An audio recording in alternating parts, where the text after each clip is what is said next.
Assalamualaikum warahmatullahi wabarakatuh. Halo teman-teman kelas 5, selamat pagi. Apa kabar? Semoga teman-teman semua selalu dalam keadaan sehat dan baik-baik saja. Hari ini kita akan belajar tematik, tema 3, subtema 3, dan sudah masuk di pembelajaran kedua. Baik teman-teman, sebelum belajar, teman-teman silakan persiapkan dulu buku tematiknya beserta alat tulisnya, dan tidak lupa untuk membaca basmalah. Bismillahirrohmanirrohim. Selanjutnya, tujuan pembelajaran kita hari ini. Yang pertama, dengan mengamati gambar, siswa mampu mengidentifikasikan dan menjelaskan cara memelihara kesehatan sistem pencernaan dengan membedakan makanan yang bersih dan tidak bersih dengan benar. Yang kedua, dengan mengamati gambar iklan, siswa dapat menjelaskan isi iklan dan mendemonstrasikan keunggulan produk atau jasa dari iklan tersebut dengan benar. Oke, teman-teman, kita mulai ya. Teman-teman, tolong disimak. Yang pertama, di sini ada cara memelihara kesehatan sistem pencernaan dengan makanan yang bersih. Nah, teman-teman, perlu kita tahu bahwa makanan yang kita konsumsi itu selain harus sehat, juga harus bersih, teman-teman. Karena apa? Karena makanan yang bersih dapat membuat organ pencernaan bekerja dengan baik.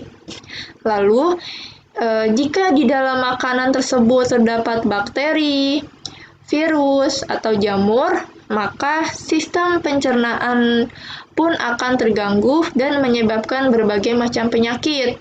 Bisa penyakit diare, usus buntu, atau sakit perut. Memelihara kesehatan pencernaan dengan makanan yang bersih dan higienis akan membuat kita terbebas dari berbagai jenis penyakit, teman-teman, yang disebabkan oleh bakteri dan virus. Jadi, harus kita tahu bahwa kebersihan merupakan aspek yang paling penting dan harus diperhatikan dimulai dari sejak dini ya. Selanjutnya, ada cara menjaga makanan agar tetap bersih atau higienis. Yang pertama yaitu mencuci tangan sebelum dan sesudah menyentuh makanan. Ini harus dibiasakan ya teman-teman, karena mencuci tangan adalah salah satu cara untuk memelihara kesehatan organ pencernaan kita. Karena ya teman-teman, tangan itu merupakan organ utama tempat masuknya kuman penyebab penyakit ke tubuh kita.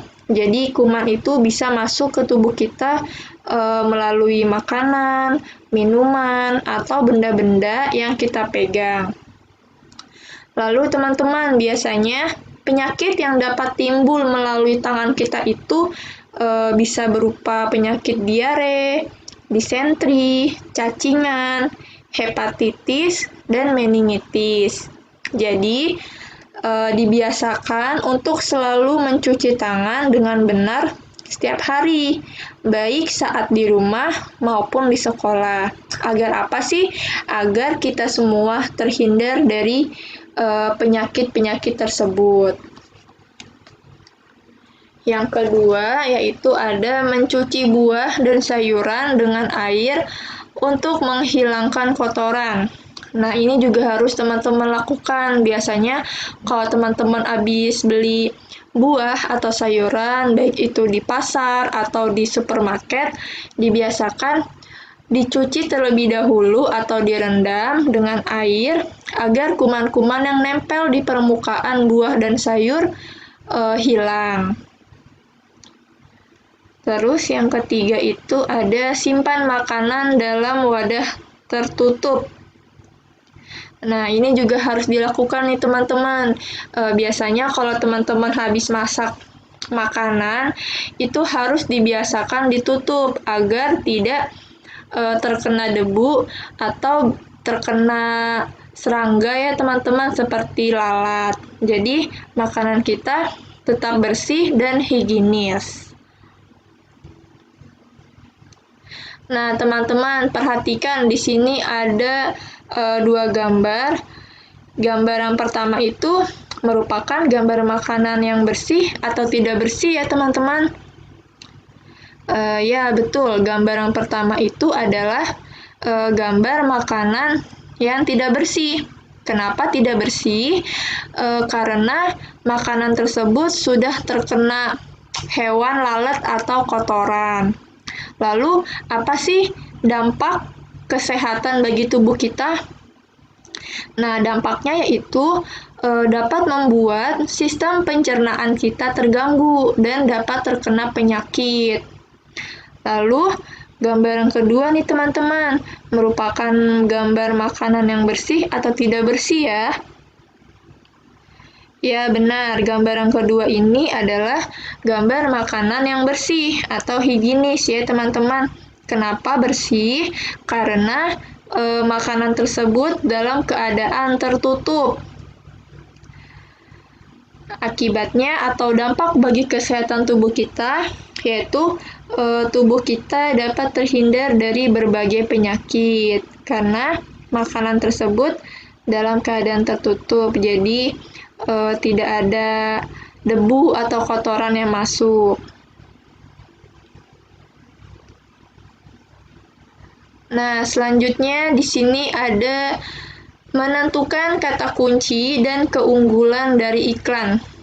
Oke, teman-teman, sebelumnya kan kita sudah pernah ya dari subtema 1, subtema 2, dan subtema 3, semuanya kita belajar tentang iklan. Jadi, setiap iklan itu dibuat tentu dengan tujuan yang sama, teman-teman, yaitu agar masyarakat tertarik dengan barang atau jasa yang ditawarkan.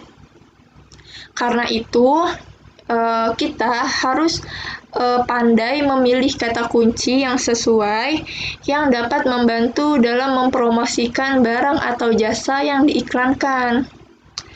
Biasanya, kata kunci dalam sebuah iklan itu merupakan kata-kata yang menjadi konsep utama yang akan dibahas dalam iklan tersebut. Lalu, bagaimana sih Bun cara menentukan kata kunci? Nah, caranya adalah kita perlu memahami dengan baik informasi tentang produk atau jasa yang disampaikan. Lalu, pemilihan kata kunci yang baik tentu saja akan mempengaruhi kualitas iklan secara keseluruhan, teman-teman.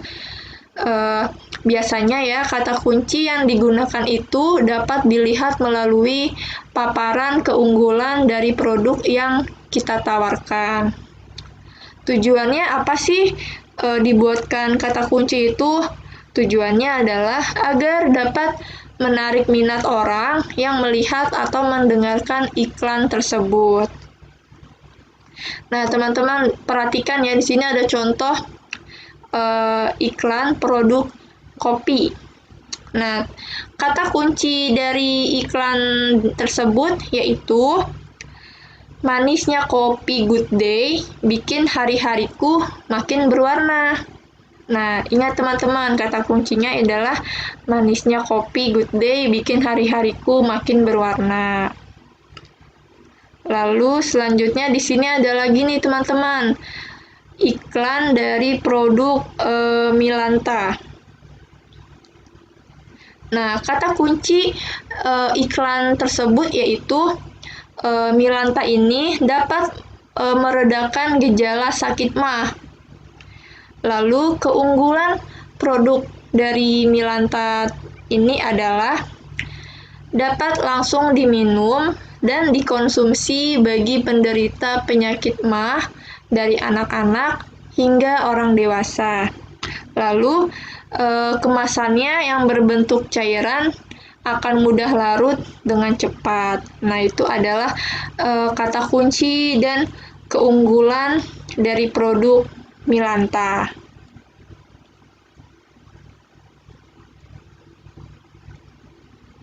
Oke, teman-teman, terima kasih sudah mengikuti pembelajaran hari ini sampai selesai. Mungkin itu saja yang dapat Bunda sampaikan. Semoga teman-teman semua dapat memahami apa yang sudah dijelaskan tadi. Tetap semangat belajarnya. Sekian dari Bunda. Wassalamualaikum warahmatullahi wabarakatuh.